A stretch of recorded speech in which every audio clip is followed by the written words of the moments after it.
ओम नमो भगवते वासुदेवाय। ओम नमो भगवते वासुदेवाय। ओम नमो भगवते वासुदेवाय। हरे कृष्णा। सभी भक्तों को सादर प्रणाम।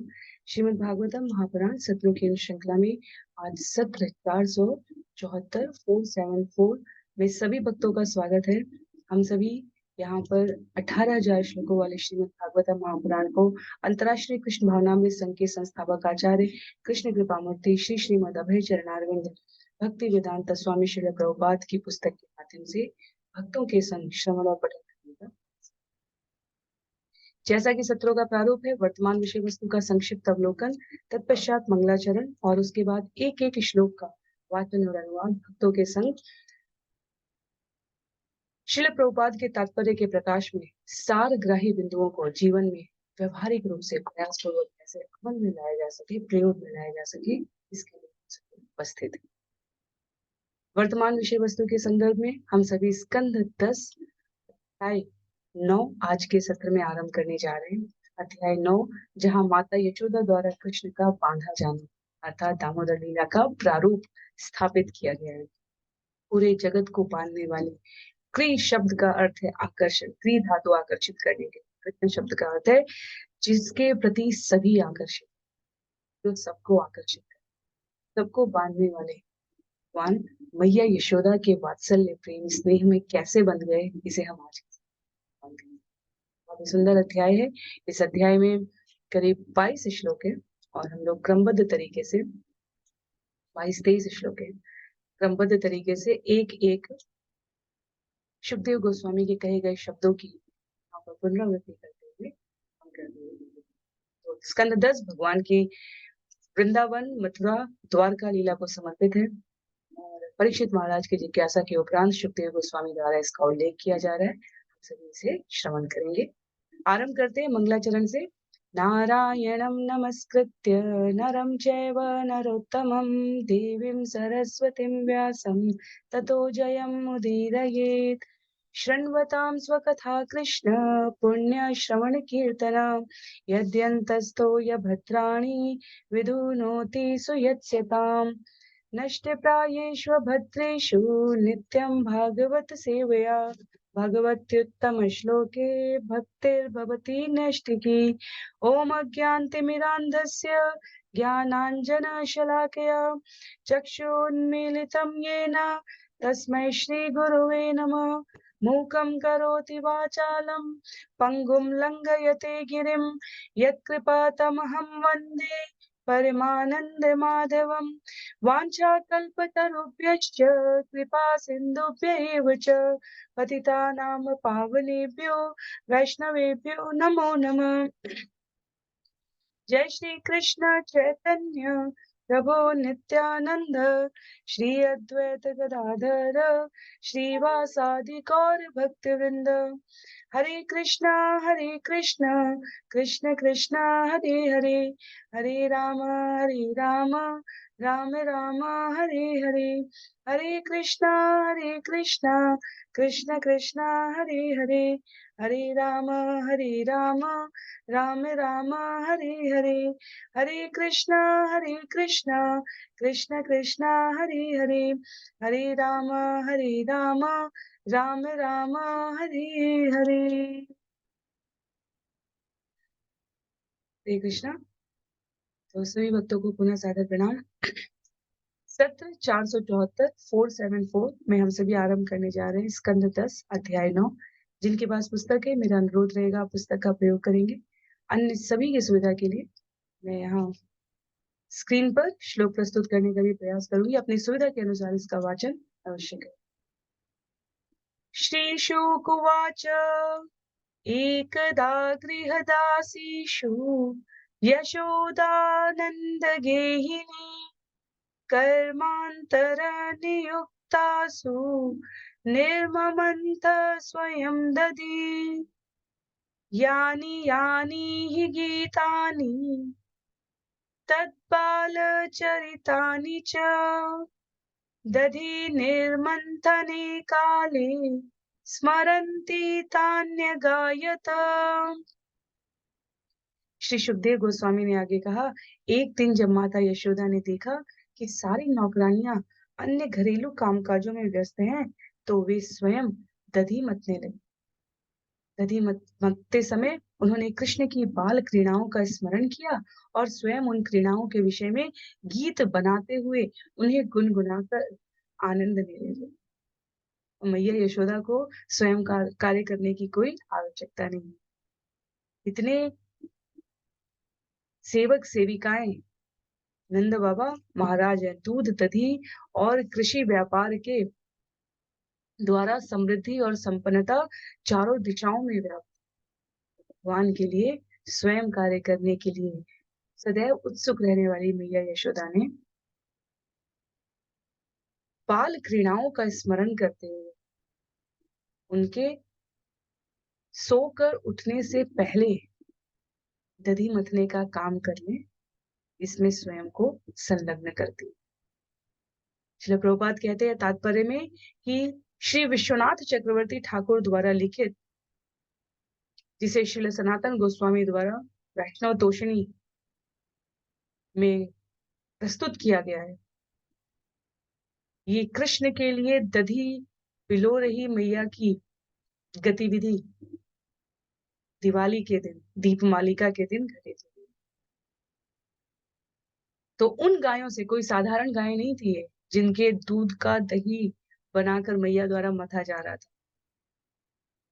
मैया ने सोचा कि कृष्ण, जैसा कि सब गोपियां कह रही हैं, उनके घर में माखन चुराने के लिए जा रहे हैं, तो हो सकता है कि अपने घर का दही दूध माखन उसे अच्छा नहीं लगता है।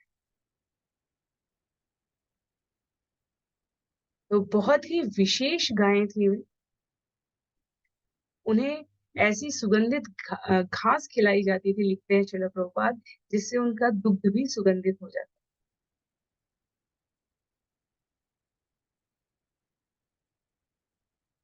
जब हम लोक गीतों की बात करते हैं, तब किन्हीं प्रकार की घटनाओं को पेशेवर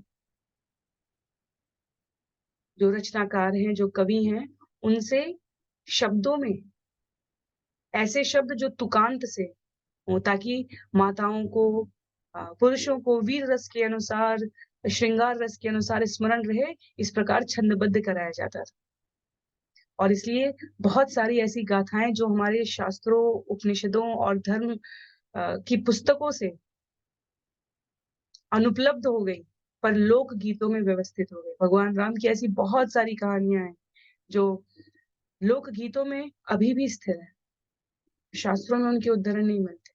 कृष्ण की कथा तो बहुत ही निकट भूतकाल की है, इसलिए लगभग सभी प्रमाण उपलब्ध हैं।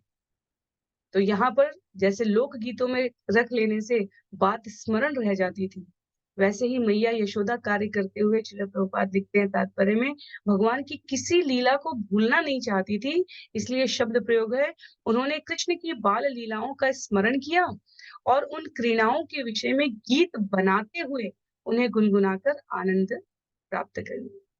कितनी अधिक कृष्ण भावना भावित थी मैया, हम ये सोच सकते हैं। पूतना, अघासुर, शक्टासुर, तृणावर्त, ये सब घटनाएं हो चुकी हैं, तो कविता में ढाल लिया।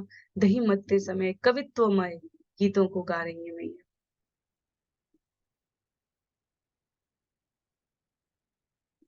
आगे इस भाव का उल्लेख करते हुए कहते हैं, शौमम वास पृथुकटी तटे विभ्रति सूत्र नद्धमम पुत्र स्नेह स्नुत कुच युगम जातकंपम च सुश्रुभु रज्ज्वाकर्ष श्रम भुज चलत कंकणो कुंडले च स्विन्नं वक्त्रं कबर विगलन मालती निर्ममंथ। केसरिया पीली साड़ी पहने अपनी स्थूल कमर में करधनी बांधे माता यशोदा मथानी की रस्सी खींचने में काफी परिश्रम कर रही थी। उनकी चूड़ियां तथा कान के कुंडल हिल-डुल रहे थे और उनका पूरा शरीर हिल रहा था। अपने पुत्र के प्रति प्रगाढ़ प्रेम के कारण उनके स्तन दूध से गीले थे। उनकी भौहें अत्यंत सुंदर थी और उनका मुखमंडल पसीने से तर था। उनके बालों से मालती के फूल गिर रहे थे। मैया के सौंदर्य का मैया उस भाव का प्रतिनिधित्व कर रही हैं जहाँ मातृ पितृ स्नेह वात्सल्य स्नेह में कार्य करते हुए सदैव अपने संतान की चिंता रहे, उसका चिंतन होता है।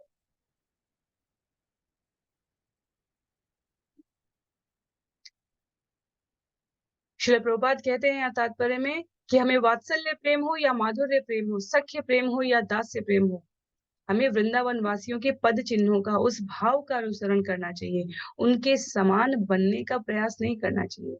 क्यों? इसमें अंतर अनुसरण अर्थात भाव हुआ, अनुकरण अर्थात हम उनके जैसा करने लगे। भगवान ने ये सारी गतिविधियां दिव्य धरातल पर दिव्य व्यक्तियों के साथ संपन्न की। इसका अभिप्राय ये है कि यदि भगवान कृष्ण गोवर्धन उठा सकते हैं तो क्या हम भी उठा सकते हैं? ये जो विवरण है, ये भाव को ग्रहण करके अपने देश काल परिस्थिति के अनुसार व्यवहारिक रूप से हमें किस प्रकार का आचरण करना चाहिए उसकी प्रेरणा के।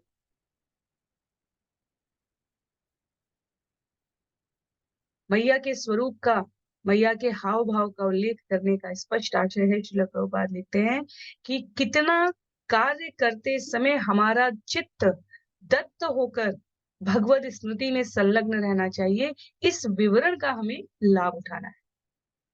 तो मैया दही मत रही हैं।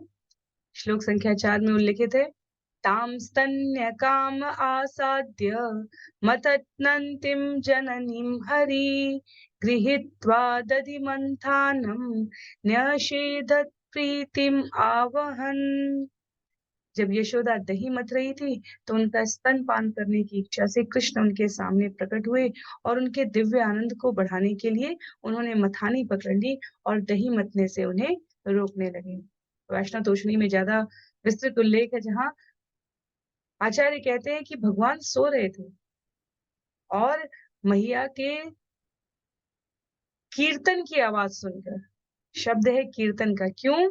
क्योंकि मैया भगवान की लीला का छंदबद्ध गीतों को स्वयं बना बना के गान कर रही थी।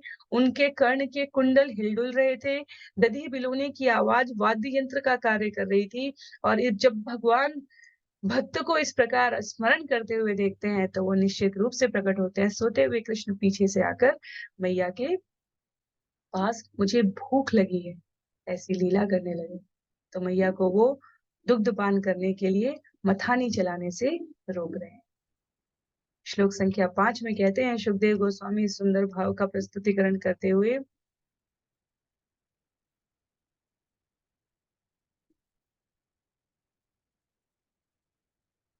तमङ्कमारुणमपाययत्सत्ननं स्नेहस्नुतं सस्मितमीक्षति मुखम् अतृप्तमुत्सृज्य जवेन सायया वुत्सेच्यमाने पयसि त्वधिश्रिते।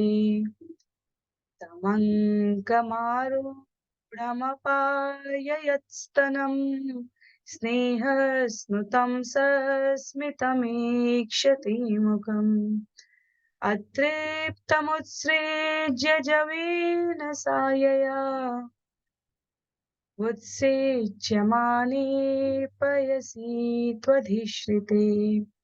तब माता यशोदा ने कृष्ण को सीने से लगाया, उन्हें अपनी गोद में बैठाया और बड़े स्नेह से भगवान का मुंह देखने लगी, भगवान का मुख देखने लगी। अगाध स्नेह के कारण उनके स्तन से दूध बह रहा था, किंतु जब उन्होंने देखा कि आग के ऊपर रखी कढ़ाई से दूध उबल कर बाहर गिर रहा है, तो वे बच्चे को दूध पिलाना छोड़कर उफनते दूध को बचाने के लिए तुरंत चली गई।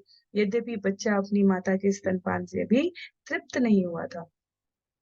एक एक श्लोक इस अध्याय के 19 श्लोकों अगर आरंभ के विवरण का प्रसंग हटा भी दिया जाए तो करीब इन एक एक श्लोक पे आचार्यों ने कई कई सत्रों में उल्लेख किया है माता के इन एक एक भाव को। इसीलिए अनुसरण शब्द हमें स्मरण रखना चाहिए। अनुकरण करने में हम भ्रमित हो जाएंगे, हम मायावाद से ग्रसित हो सकते हैं। मैया ने यहाँ पर वो भाव स्पष्ट किया है जो हर क्षण घर के कामकाज में संलग्न रहकर कृष्ण के निमित्त जीने के लिए किया जाए। तो यद्यपि स्वयं कृष्ण माँ के पास उपस्थित हैं, जब माँ को चूल्हे में गिरते हुए दूध की जो आवाज होती है, क्योंकि माँ का ध्यान हमेशा कृष्ण की सेवा में लगा हुआ है। वो दूध विशेष गाय का दूध है।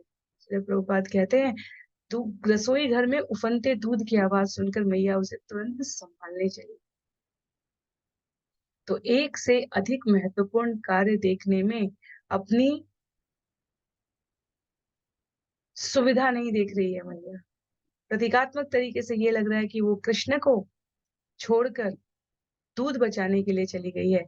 पर श्रील प्रभुपाद तात्पर्य पे कहते हैं, प्रेम के स्तर पर भक्त का कर्तव्य है कि पहले वो भगवत सेवा में स्वयं को संलग्न करे। हमारे शास्त्रों में ऐसे उदाहरण भी हैं जहाँ भगवान द्वार पर प्रतीक्षा कर रहे हैं और भगवान के प्रतिनिधि के रूप में जिन माता-पिता की सेवा कर रहा है भक्त, वो द्वार पर आए भगवान को और ईंट फेंक कर बैठने के लिए आसन देकर कहता है, भगवान प्रतीक्षा करो, अभी मैं माता-पिता की सेवा में व्यस्त हूँ। भगवान कहते हैं, मैं द्वार पर खड़ा हूँ, लोग मेरे दर्शन की, आगमन की प्रतीक्षा में पूरा-पूरा जीवन का सर्वस्व त्याग देते हैं। भक्त कहता है, भगवान मैंने तो ऐसे कोई पुण्य कर्म नहीं किए थे कि मुझे आपके दर्शन मिले और आप मेरे द्वार पर आएँ। जहाँ तक मुझे लगता है, मैंने तो अपने माता-पिता में आपके दर्शन किए थे, इनकी सेवा में तन्मय था और इनकी दत्तचित्त सेवा की वजह से शायद आप द्वार पर आए हैं, तो उनकी सेवा कैसे छोड़ दूँ? और भगवान मुस्कुराते हुए प्रतीक्षा करते हैं। ईंट पर एक पैर खड़ा करके भगवान का ये सुंदर विग्रह हम सभी को ज्ञात है। यहाँ मैया यशोदा की गोद में कृष्ण है, पर जो दूध रखा है मैया ने वो कृष्ण की सेवा के लिए। कहती है, कान्हा लाला प्रतीक्षा करो, मैं आती हूँ। पर भगवान को तो लीला करनी है। भगवान क्या इस स्वरूप से, इस भाव से प्रसन्न हुए? भगवान भक्त के इस कृष्ण भावनामृत चित्त की विशालता, महिमा, गरिमा और भगवान को बाँधने की असीम शक्ति रखने वाले चिंतन का महिमा विस्तार करने के लिए अब लीला करने जा रहे हैं। तो मैया कृष्ण को नीचे उतार कर उनके लिए रखे गए दूध को बचाने के लिए गई और इधर कृष्ण ने क्या किया? संजात गोप स्फुरितारुणाधरम् सन्दर्श्य दद्भिर्दधिमन्तभाजनम् भित्त्वा मृषाश्रुधृषितश्मनारहो जगास हैयंगवमंतरं गतः। अत्यधिक क्रुद्ध होकर तथा अपने लाल-लाल होठों को अपने दांतों से काटते हुए और आंखों में नकली आंसू भरते हुए कृष्ण ने एक कंकड़ मारकर मटकी तोड़ दी। उसके बाद वे एक कमरे में घुस गए और एकांत स्थान में ताजा मक्खन खाया। एक ही श्लोक में बहुत सारे कार्य हैं। भगवान का क्रोध भी शुद्ध सात्विक क्रोध है। कर क्या रहे हैं? अगर अगर ये वास्तविक क्रोध होता तो आंख में नकली आंसू नहीं कहे गए होते।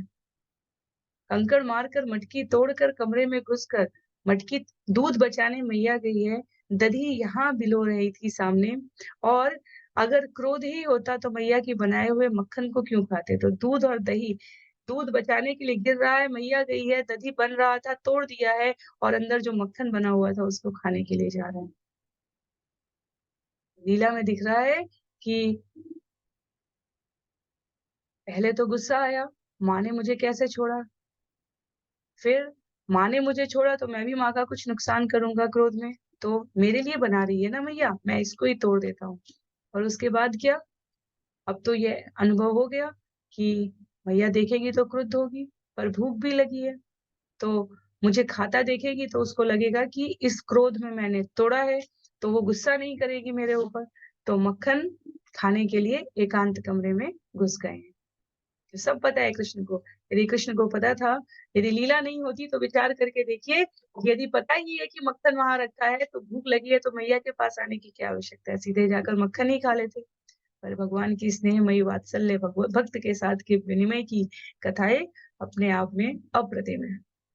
श्लोक संख्या 7 में कहते हैं, उतार्य गोपी सुश्रुतं पय पुनः प्रवेश्य सन्दर्श्य च दध्यमत्रकम् भग्नं विलोक्य स्वसुतस्य कर्मतः च जहास तं चापि न तत्र पश्यति। गर्म दूध को अंगीठी से उतार कर माता यशोदा मथने के स्थान पर लौटी और जब देखा कि मटकी टूटी पड़ी है और कृष्ण वहां नहीं है, तो वे जान गई कि ये कृष्ण की ही करतूत है। यदि कृष्ण ने नहीं किया होता, किसी बंदर ने किया होता, किसी से अनजाने में हुआ होता, तो कृष्ण को भागने की क्या जरूरत है? वो तो पीछे पीछे आके बताते, मैया मैया मटकी टूट गई। पर यहाँ पर कृष्ण अनुपस्थित है। गोपियों से जो वृत्तांत सुना था भगवान ने कि क्रोध में आते हैं, यदि मटकी तक नहीं पहुंच पाते हैं तो मटकी तोड़ देते हैं।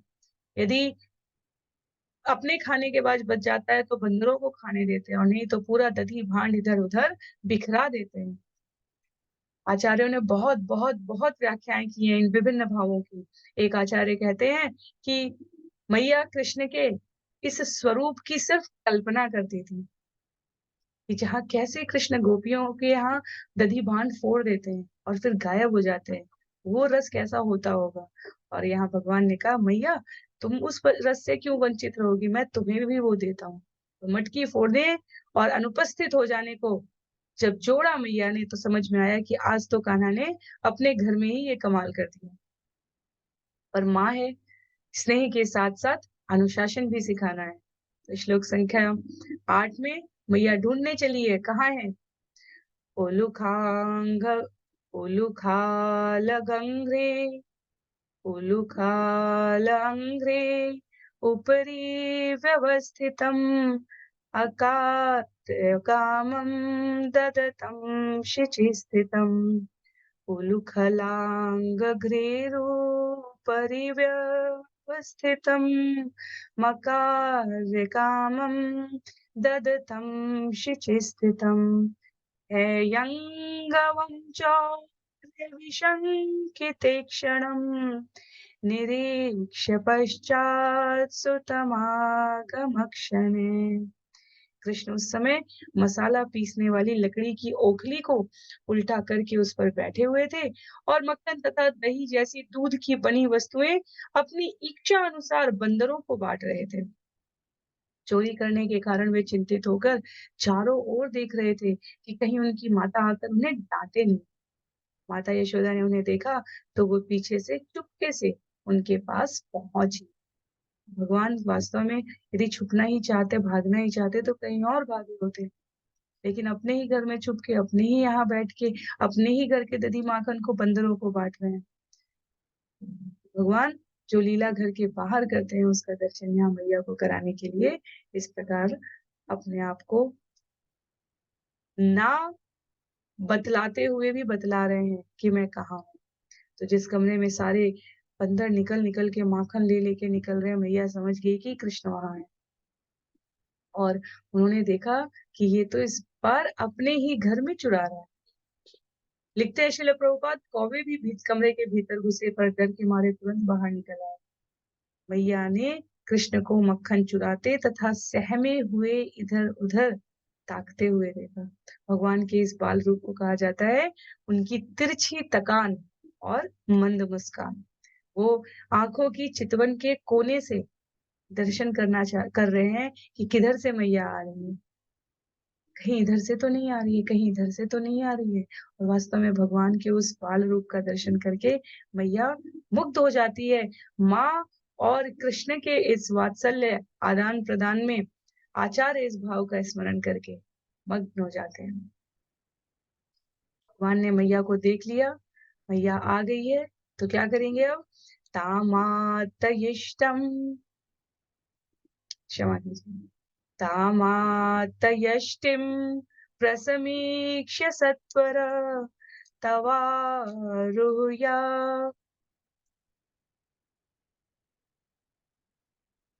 तामातयष्टिं प्रसमीक्ष्य सत्वर ततो अवरुह्य अपससार भीतवत् गोप्यन्नवधा भगवन्नयमापगो योगिनां शमं प्रवेष्टुं तपसेरितं मना। जल्दी जल्दी अनुवाद पढ़ने की प्रतीक्षा में शब्दों को उच्चारण करने में यहाँ पर त्रुटि हो रही है। कामात्तयष्टिं प्रसमीक्ष्य सत्वर ततो वरुह्य अपससार भीतवत् गोप्यन्वधावन्नयमापयोगिनां शमं प्रवेष्टुं तपसेरितं मना। जब भगवान श्री कृष्ण ने अपनी माता को छड़ी लिए हुए देखा तो वे तेजी से ओखली के ऊपर से नीचे उतर आए और इस तरह भागने लगे मानो अत्यधिक भयभीत हो।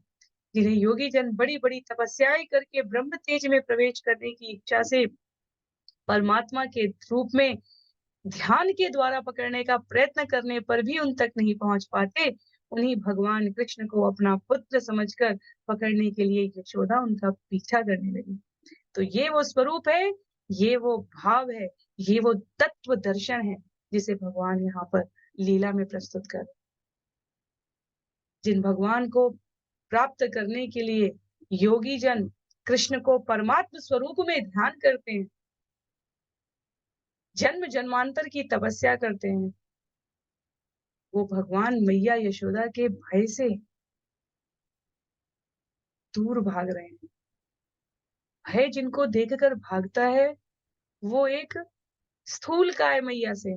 मैया यशोदा का जब अभी पीली साड़ी पहने हुए वर्णन किया गया तो कहा गया स्थूल कमर वाली, अर्थात मैया खाई पी स्वस्थ घर से और तनिक भारी वजन के साथ है और भगवान उनसे भाग रहे हैं। भक्त किस प्रकार भगवान को बांध सकता है। लिखते हैं श्रील प्रभुपाद, कृष्ण तो यशोदा जी की छड़ी तक से भयभीत थे, योगी कृष्ण तक नहीं पहुंच सकता और मैया यशोदा जैसे भक्त कृष्ण को पहले से ही पकड़ कर रखे हुए। श्रीमद् भागवतम में माता कुंती की प्रार्थना हम सभी ने स्कंद 1 में श्रवण की है और वहां के भाव को यहाँ प्रस्तुत करते हुए श्रील प्रभुपाद कहते हैं, कुंती महारानी कही है, भय भावनया स्थितस्य। कृष्ण अपनी माता यशोदा से भयभीत है और योगी जन कृष्ण से, जो भगवान तक पहुंचने का भी प्रयास कर रहे हैं और फिर भी इस साकार स्वरूप की लीला का दर्शन नहीं कर पाते, वो मैया से। और मैया में ऐसा नहीं है कि बहुत प्रवीण अर्थात बहुत तेज भागने वाली मैया है, तो भी भगवान भयभीत हो रहे हैं। मैया ने कभी छड़ी दिखाकर सिर्फ डराया है, मारा भी नहीं है, और तो भी कृष्ण इस प्रकार का आचरण करेंगे कि वो कितने भयभीत है मैया से। और भक्त के रूप में भागती मैया का उल्लेख किया गया है, अन्वंचमाना जननी बृहच्चल श्रोणी भराक्रांत गति सुमध्यमा जवेन विस्तंशित केश बंधना च्युत प्रसूनानुगति परामृश। कृष्ण का पीछा करते हुए भारी स्तनों के बार से बोझिल पतली कमर वाली माता यशोदा को अपनी चाल मंद करनी ही पड़ी।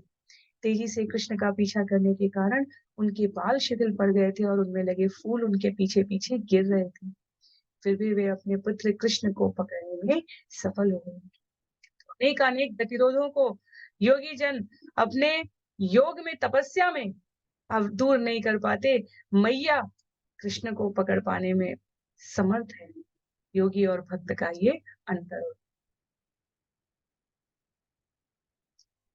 यस्य प्रभा प्रभवतो जगदंड कोटि, जिनको पकड़ने के लिए प्राप्त करने के लिए योगी और योगी जन अनेकानेक वर्षों तक कठिन तपस्या करके तेज से अधिक दर्शन नहीं कर पाते, वो तेज जिससे संपूर्ण ब्रह्मांड आलोकित हो रहा है, उन भगवान को भक्त जन अपने मात्र स्नेह से प्राप्त करें।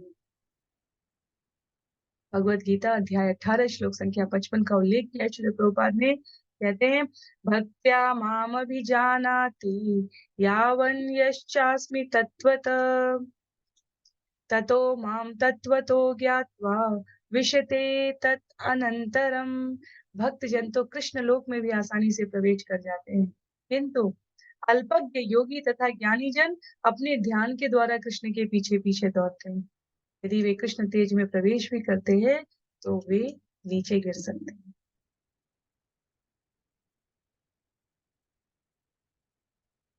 हमें स्मरण रखना चाहिए कि यहाँ योगी और भक्त की ये तुलना कम या अधिक दिखाने के लिए नहीं है, सर्वोत्तम के स्तर को सही अर्थ में समझाने के लिए। योगी बनना भी आसान नहीं है, पर भक्त बनना सरल भी है, सहज भी है, और भक्तों के आचरण का अनुसरण करके हम अनुभव करते हैं कि अधिक व्यवहारिक भी है, और इसलिए कलयुग के लिए स्वीकृत है, संस्तुत है आचार्य।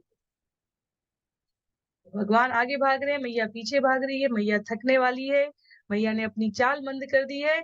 तो श्लोक संख्या 11 में कहते हैं सुखदेव गोस्वामी, कृतागसं तं प्ररुदन्तमक्षिणी कषन्तमञ्जन्मषिणी स्वपाणिना उद्वेक्ष्यमाणं भयविह्वलेषणं हस्ते गृहीत्वाभिशयन्त्यवागुरत्। माता यशोदा द्वारा पकड़े जाने पर कृष्ण और अधिक डर गए और उन्होंने अपनी गलती स्वीकार कर ली। जो ही माता यशोदा ने कृष्ण पर दृष्टि डाली तो देखा कि वे रो रहे थे। उनके आंसू आंखों के काजल से मिल गए और हाथों से मलने के कारण उनके पूरे मुखमंडल में वह काजल उतर गया। माता यशोदा ने अपने सलोने पुत्र का हाथ पकड़ते हुए धीरे से डांटना शुरू किया। भगवान के स्वरूप में भगवान की मैया के ऊपर कितनी निर्भरता है, इसका उल्लेख। पूरा जगत भगवान के ऊपर आश्रित है और भगवान अपनी मैया पर इतने आश्रित हैं कि अपने आप को अपराधी स्वीकार कर लिए और सामान्य बालक की तरह रो रहे हैं और भाग रहे हैं और बच रहे हैं, जैसे ही मैया के हाथ में उन्होंने छड़ी देखी। अपने प्रिय पुत्र को अधिक न डांटने का उपक्रम करते हुए धीरे से डांटना शुरू करती है। ये अब मैं तुम्हें बांध के रखूंगी जिससे तुम इतना उपद्रव ना करो, अपने संगियों के साथ इतना सबको ना सताओ, इसके लिए मैं तुम्हें बांध दूंगी। श्लोक संख्या 12 में कहते हैं, त्यक्त्वा यष्टिं सुतं भीतं विज्ञायार्भकवत्सला इयेष किल तं बद्धुं दाम्ना तद्वीर्यकोविदा।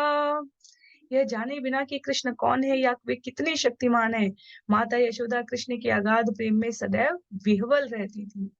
कृष्ण के लिए मात्र स्नेह के कारण उन्हें इतना तक जानने की परवाह नहीं रहती थी कि कृष्ण है कौन। अतएव जब उन्होंने देखा कि उनका पुत्र अत्यधिक डर गया है तो वह अपने हाथ से छड़ी फेंक कर उन्होंने उसे बांधना चाहा, जिससे और आगे दंडता न कर सके। मैया को नहीं पता है कि कृष्ण कौन है। बहुत सारे भक्तों की ऐसी भावमय कथा है जहाँ अलग अलग भक्तों के लिए उल्लेख आता है कि किसी के माता पिता गए, कहे कि भगवान को भोग लगा के फिर प्रसाद के रूप में पाना, और थाली लेके बच्चे के रूप में, कन्या के रूप में, कहीं कहीं उल्लेख आता है बहू के रूप में बैठे हैं भगवान के सामने, खा लो खा लो खा लो। उन्हें नहीं पता कि जगत का, ब्रह्मांड का सृष्टा रचयिता या महान विराट स्वरूप सच्चिदानंद कौन है। वो तो ये समझ रहे हैं कि ये सामने जो विग्रह है ये प्रतिदिन खाता है, इसके खाने के पश्चात मैया हम सबको प्रसाद देती है। अच्छा, खिचड़ी बनाकर रखा है भगवान के सामने और कहा कि खा लो, और भगवान कैसे भोग लगा रहे हैं। कलयुग में इतना सरल दर्शन नहीं है भगवान का कि विग्रह आए और भोग लगाने लग जाए।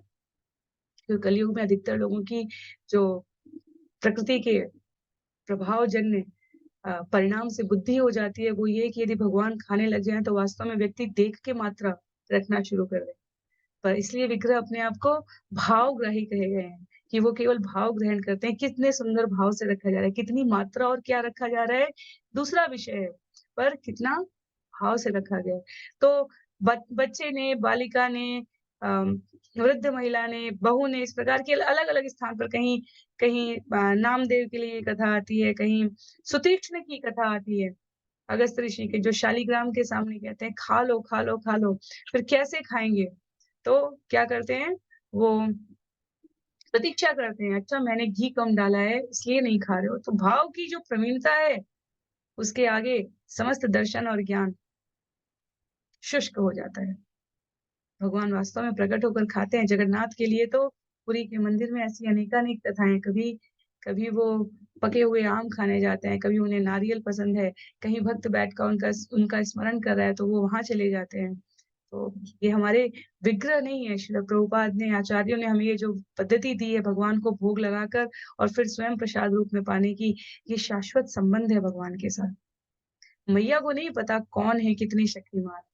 वो तो सिर्फ़ इतना जानती है कि ये मेरा पुत्र है, जो अत्यधिक डर गया है और अब मैं इसे इस छड़ी से डरा है, तो छड़ी हटा देती हूँ। पर अनुशासन तो सिखाना पड़ेगा, इसलिए आगे उद्दंडता ना करे, इसलिए थोड़ा बाँध भी देती हूँ। भगवान के प्रति ये उनका शुद्ध प्रेम है।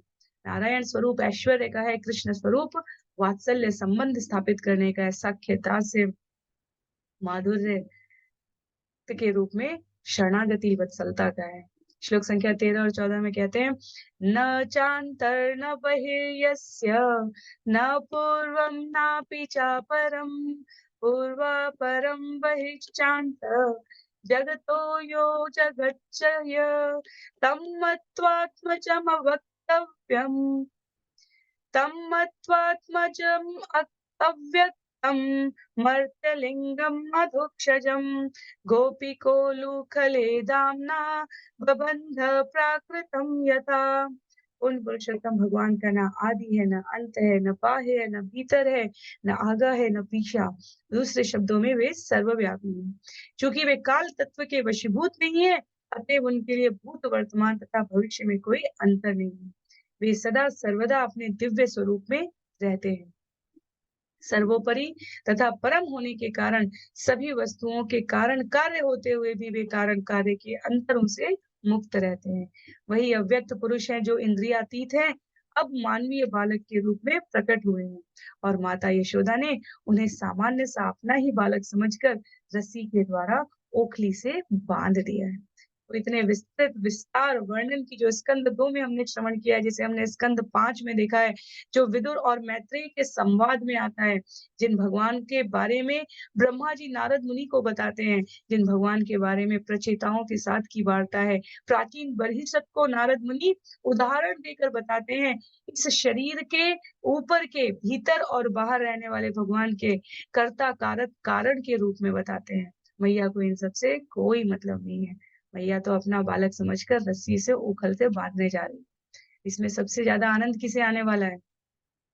इसमें सबसे ज़्यादा आनंद आस-पास की गोपियों को आने वाला है। शुद्ध प्रेम भाव में निमग्न गोपियाँ, अच्छा, अच्छा भागता था रोज़, आज मैं पकड़ के दिखाती हूँ। पकड़ लिया गया है, अब हम बाँधने में आनंद लेते हैं।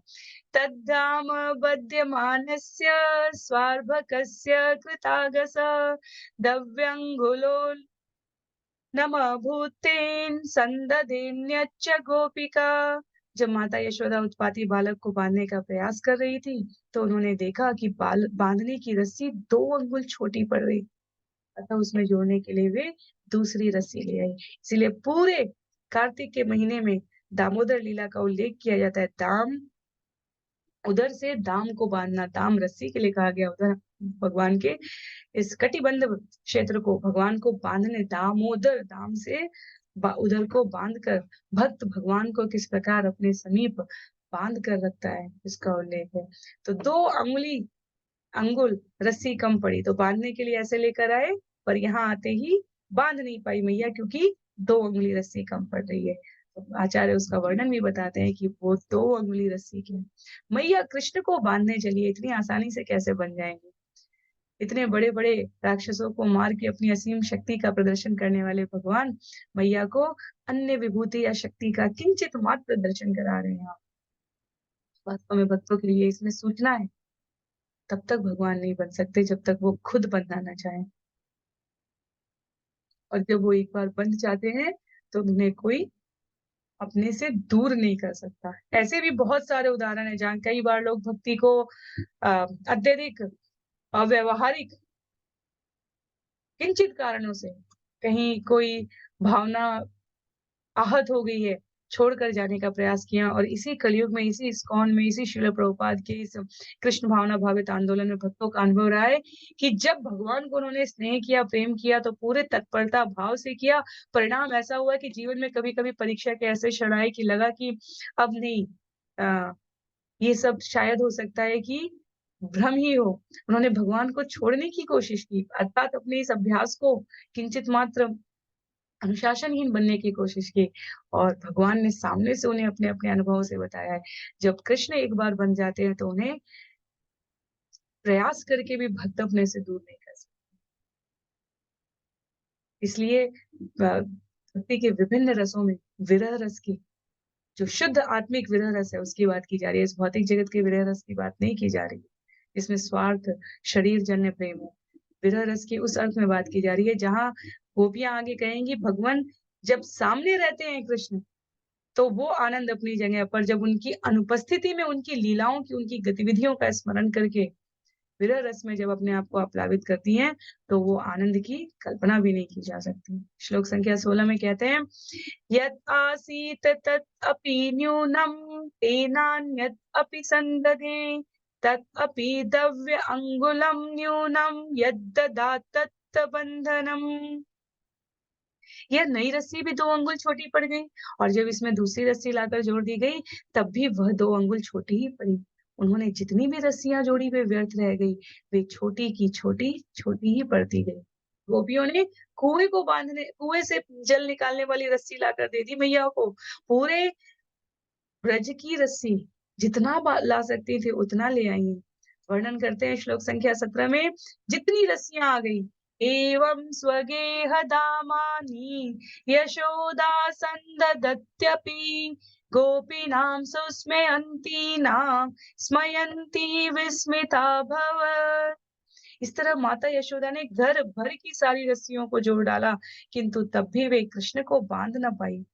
पड़ोस की वृद्धा गोपिकाएँ जो माता यशोदा की सखियाँ थी, मुस्कुरा रही थी और इस तमाशे का आनंद ले रही थी। इसी तरह माता यशोदा श्रम करते हुए भी मुस्कुरा रही थी। वे सभी आश्चर्यचकित थी। तो जो क्रोध था, वो किंचित दया करुणा के रूप में परिवर्तित होकर छड़ी से बांधने की रस्सी पर उतर आया। पर रस्सी में भी ऐसी लीला होने लगी तो आस-पास की सखियाँ मुस्कुरा रही हैं, कह रही हैं, "हमें बड़ा ज्ञान देती थी मैया आप।" तो ये बहुत सुंदर भाव है। इसको ये उलाहना भी अ, दिव्य स्तर पर है अर्थात ये कोई नीचा दिखाने की उलाहना नहीं है, ये मैया के साथ शुद्ध परिहास है। तो कहती थी मैया हमें बड़ा उलाहना देती थी आप कि आप अंधेरे कमरे में टाँग दो, ऊपर टाँग दो ताला बंद करके रखो कैसे मिल जाएगा? यहाँ देखो तुम तो सामने पकड़ के बाँध रही हो। 2 फुट से अधिक लंबी एक रस्सी की आवश्यकता नहीं है, पर घर भर की सारी रस्सियाँ सैकड़ों फुट लंबी रस्सियाँ मिल गई और उसके बाद भी नहीं बंध रहे हो। तो ये गोपियों को आनंद लेते देखकर मैया भी मुस्कुरा रही हैं कि ये तो आश्चर्यजनक हो गया। भगवान की अचिंत्य शक्ति का ये प्रदर्शन है और भक्तों को आह्लादित करने के लिए। तो अब सबको ये वैसे भी कृष्ण का कुछ भी जन्म लेने से लेकर अभी तक का साधारण नहीं रहा, तो ये गतिविधि कैसे साधारण होगी? भक्तों को आनंद देने के लिए, इकट्ठा करने के लिए उन्होंने पूरी सभी की रस्सियाँ मँगा ली। अब जब सब उपस्थित आके देख रहे हैं कि कृष्ण बंधने के बाद कैसे लगते हैं, कैसे अपने आप को छुड़ाते हैं, कृष्ण कह रहे हैं मैं बंधूँगा ही नहीं। स्वमातुस्मिन्न गात्राय विस्त्रस्तकबरस्त्रज दृष्ट्वा परिश्रमं कृष्ण कृपयासीत् स्वबन्धने। माता यशोदा द्वारा कठिन परिश्रम किए जाने से उनका सारा शरीर पसीने से लथपथ हो गया और उनके केशों में लगी कंघी और गूथे हुए फूल गिरे जा रहे थे। जब बालक कृष्ण ने अपनी माता को इतना थका-हारा देखा, तो वे दयाद्र हो गए और अपने को बधाने के लिए राजी हो गए। इसलिए कहते हैं भगवान की भक्ति भी भगवान की कृपा से हो सकती है। अहेतुकी की कृपा से कभी किसी जीव ने हमारे लिए प्रार्थना की है, तो हम आज साधक बनने के लिए किंचित अपने आप को प्रस्तुत करें। अभी भक्ति के मार्ग पर आगे बढ़े हैं कि नहीं वो नहीं पता, पर इन लीलाओं को सुनकर, इन लीलाओं को वाचन करके, इन लीलाओं को अन्यों को सुनाकर यदि हमें आनंद की अनुभूति हो रही है, भगवान की भक्त वत्सलता का परिचय मिल रहा है, तो निश्चित रूप से भगवान के प्रति हमें कृतज्ञता ज्ञापित करनी चाहिए कि कहीं किसी ने हमारे लिए निस्वार्थ प्रार्थना की है, जिसके कारण भगवान अपने आप को जानने का हमें अवसर दे रहे हैं। तो भगवान की अंतरंगा शक्ति योग माया काम करती है और भगवान ने मैया यशोदा के हाथों से बांधा जाना स्वीकार कर लिया। तो भक्त और भगवान की जब भी प्रतियोगिता हुई है, भक्त जीता है। ऐसी कोई कथा नहीं है भक्त और भगवान की आज तक जिसमें भक्त की हार हुई हो, क्योंकि भक्त की जीत में भगवान की जीत है। भक्त जीतेगा तो भगवान की महिमा का और प्रचार और प्रसार ही होगा। बहुत महत्व की बात है। इस भौतिक जगत में जब हम किसी के साथ प्रतियोगिता में जाते हैं तो प्रत्येक अपने जीतने के लिए व्याकुल रहता है। यहाँ भक्त भगवान की भक्ति की अनन्यता को ताक पर लगाकर प्रतियोगिता करता है और विजयी सदैव भक्त ही होता है। ये जो जीवन का विश्वास है, ये भक्ति के लिए किए गए सारे प्रयास को सार्थक कर देता है। यदि भगवान हमारे पक्ष में खड़े हैं, तो कौन विपक्ष हो सकता है? यदि भगवान की कृपा प्राप्त है, तो क्या दुर्गम है, क्या अगम्य है इस जगत में। भैया ने अपना प्रयास करके कह दिया, कृष्ण तुम बन जाओ, मैं नहीं बांध सकती अब। और कृष्ण ने कहा, मैया जरा रुको, मैं तुम्हें बंध के दिखाता हूँ। भगवान के भक्त के प्रेम में कैसे बने, जब तक भगवान बांध रहे हैं तब तक नहीं बने हैं, पर भक्त को प्रसन्न करना है, भक्त की संतुष्टि में भगवान हारने के लिए तैयार है, भगवान स्वयं बन जाते हैं। एवं संदर्शिता ह्यंग हरिनाभृत्य वच्यता स्ववशेनापि कृष्णेन यस्येदं सेश्वरं वशे। हे महाराज परीक्षित, शिव जी, ब्रह्मा जी तथा इंद्र जैसे महान एवं उच्चस्थ देवताओं समेत यह संपूर्ण ब्रह्मांड भगवान के वश में है। फिर भी भगवान का एक दिव्य गुण यह है कि वे अपने भक्तों के वश में हो जाते हैं। यही बात इस लीला में कृष्ण द्वारा दिखलाई गई है। जो कल्पना कर सकते हैं, वो यदि अनुभव करना चाहें तो सोच सकते हैं कि ये कैसी लीला होगी कि सारी रस्सियां उपस्थित है, भगवान नहीं बंधे हैं, और जब स्वयं उठाकर बांधते हैं तो बस यूं ही बंध जाते हैं। जिनको लगता है कि ये लीलाएं केवल कल्पना के या अव्यवहारिक स्तर पर है, उनको कृष्ण की अन्य लीलाओं के द्वारा उनके प्रभुत्व का दर्शन कराएगा। और भगवान के भक्तों के लिए तो ये लीला अपने आप में पूर्ण है। ये विश्वास कि अपने जीवन का प्रयास यदि हम भगवत प्राप्ति के लिए कर रहे हैं, तो भगवान निश्चित रूप से उसको स्वीकार करेंगे। भक्त की सबसे बड़ी पूंजी। नेमं विरिञ्चो न भवो न श्री अपि अंग संश्रया प्रसादं लेभिरे गोपी यत्तत् प्राप विमुक्तिदात। इस भौतिक जगत से मोक्ष दिलाने वाले भगवान की ऐसी कृपा न तो कभी ब्रह्मा जी, न शिव जी, न ही भगवान की अर्धांगिनी लक्ष्मी ही प्राप्त कर सकती है, जैसी माता यशोदा ने प्राप्त की। तो भगवत भक्तों का तुलनात्मक अध्ययन इस स्तर पर है कि एक को कोई अधिक विशेषता है, दूसरे को कोई अधिक विशेषता है, पर प्रत्यक्ष रसों की जो विशेषता भक्त को प्राप्त है, वो इस ब्रह्मांड के बड़े-बड़े दिग्गज मनीषियों को भी प्राप्त नहीं है। भक्त के लिए भगवान की उपस्थिति की सुलभता अन्यों के लिए अगम्य है। नायं सुखापभगवान् देहिनां गोपिकासुत ज्ञानिनां चात्मभूतानां यथा भक्तिं मतामिह।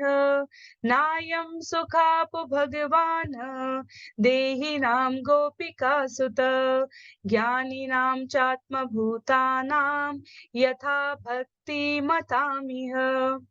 माता यशोदा के पुत्र भगवान कृष्ण स्वतः स्फूर्त प्रेमा भक्ति में लगे भक्तों के लिए सुलभ है, किंतु वे मनोधर्मियों घोर तपो द्वारा आत्म साक्षात्कार के लिए प्रयास करने वालों अथवा शरीर को ही आत्मा मानने वालों के लिए सुलभ नहीं होते। भगवान की भक्ति बहुत सरल है, पर सस्ती नहीं है। ये बहुत महत्व की पंक्ति है। आचार्यों द्वारा मैंने श्रवण किया, इसलिए आपके सामने बिल्कुल वैसे ही प्रस्तुत कर रही हूँ। भगवान की भक्ति सरल है, पर सस्ती नहीं।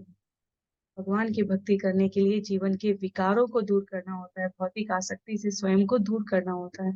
श्रील प्रभुपाद के बताए गए नियम हमारे जीवन में शुद्धता की उस अवस्था को प्राप्त करने में सहायता करते हैं, जहाँ इस स्वतः स्फूर्त प्रेम के भाव विनिमय को समझा जा सके। जो शरीर की इंद्रियों से बंधे हुए हैं, इस आसक्ति से, इस जटिल वासना से बंधे हुए हैं, वो इस प्रेम के आनंद का दर्शन नहीं कर पाते, अनुभव नहीं कर सकते, उसको प्राप्त नहीं कर सकते। तो भक्ति बहुत सरल है, पर भक्ति सस्ती नहीं है। अपना सब कुछ दांव पर लगाना होता है। अपना जो भाव है अपना कहने का, उसे दांव पर लगाना होता है। ये शरीर मेरा है, ये संबंधी मेरे हैं, ये पद प्रतिष्ठा सम्मान सामर्थ्य, ये सौंदर्य मेरा है, इन सबको दांव पे लगाना होता है। जो है सब भगवान का है। और इसलिए यहाँ लिखा है कि जो शरीर को आत्मा मानते हैं उनके लिए भगवान सुलभ नहीं है। जो भगवान को सर्वस्व मानकर ये शरीर उनके लिए समर्पित है, हमारी समस्त गतिविधियां उनको समर्पित है, ये मानते हैं, उनके लिए भक्ति स्वतः स्फूर्त है। भगवान उनके लिए अत्यंत सुलभ है। तो सरल है भक्ति, पर सस्ती नहीं है। जिन्हें लगता है कि केवल हरिनाम का उच्चारण करके भगवान कैसे मिल सकते हैं, वास्तव में उनके लिए उनके खुद के जीवन में हरिनाम का उच्चारण करना आसान नहीं है। जिन्हें भक्ति इतनी सरल लगे, उनको इन दिव्य उदाहरणों में दर्शन करना चाहिए। क्या इतना आसान है अपना सब कुछ, जो संबंध शरीर से संबंध जन्य विवेक है, उसे दूर करके भक्ति करना हो। और इसलिए सरल और सहज है जब हम सब कुछ भगवान का मानकर व्यवहार करते हैं जीवन में। तो कृष्ण बन चुके हैं। अध्याय के अंतिम 2 श्लोक है यहाँ पर। कृष्णस्तु गृहकृत्येषु व्यग्रायां मातरि प्रभु अद्राक्षितर्जुनो पूर्वं गुह्यको धनदात्मजो। जब माता यशोदा घरेलू कार्यों में अत्यधिक व्यस्त थी, तभी भगवान कृष्ण ने 2 जुड़वा वृक्ष देखे, जिन्हें यमलार्जुन कहा जाता था। ये पूर्व युग में कुबेर के देव पुत्र थे। पुरा नारदशापेन वृक्षतां प्रापितो मदान् नलकुवरमणिग्रीवा इति ख्यातो श्रियान्वितो। पूर्व जन्म में नलकुबेर तथा मणिग्रीव नामक ये दोनों पुत्र अत्यंत ऐश्वर्यवान तथा भाग्यशाली थे, किंतु गर्व तथा मिथ्या प्रतिष्ठा के कारण उन्होंने किसी की परवाह नहीं की। इसलिए नारद मुनि ने उन्हें वृक्ष बन जाने का श्राप दे डाला है। तो ये बिल्कुल संक्षिप्त में यहाँ पर 2 श्लोक कहे गए हैं, पर आगे पूरा अध्याय इसके लिए समर्पित है। यमलार्जुन वृक्षों का उद्धार। तो हम सभी श्रवण करेंगे इसे अगले सत्र में, और बिल्कुल यहीं से कथा को आरंभ करेंगे, जहाँ मैया ने भगवान को बांध दिया है और यमलार्जुन वृक्षों का प्रवेश, उनके बारे में सुखदेव गोस्वामी द्वारा महाराज परीक्षित को सूचित किया जा रहा है। आज के सत्र को यहीं पर समाप्त करते हैं। श्रील प्रभुपाद की जय, श्रील गुरुदेव की जय, अनंत कोटि वैष्णव वृंद की जय, श्रीमद् भागवतम महापुराण की जय। हरे कृष्ण।